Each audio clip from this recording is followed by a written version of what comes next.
Thanks, Joe. Yeah, there was some confusion from the Secretary of State's office about when additional election results would be reported, but we now know no additional numbers will be reported tonight.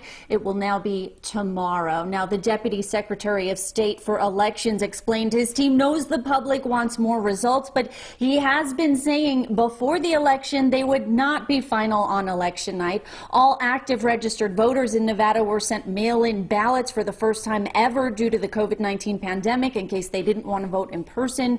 Ballots may still be in the mail. Some signatures need to be confirmed by voters if they were rejected. And there was a record number of mail-in ballots already received. Now, President Trump has said Nevada would steal the election, and he's criticized the system here. Here's what Thorley says. Any evidence of voter fraud in Nevada so far? No, no evidence whatsoever of coordinated, widespread voter fraud. We have received a handful of complaints with some allegations.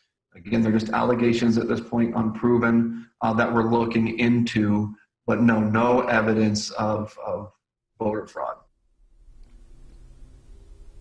I asked for a specific number being investigated. Thorley said less than 10, and that law enforcement is involved in those investigations. And as we reported, 30 polling locations in Clark County were ordered by a judge to stay open an extra hour until 8 p.m. instead of 7 p.m. That's after the Trump campaign and the Nevada Republican Party filed a lawsuit to keep them open because some locations had technical difficulties and got a late start. Now, I asked Thorley how that could have affected our election, keeping them open 1 hour later. He wouldn't comment on any lawsuits, but he did say it just meant the results came in an hour later.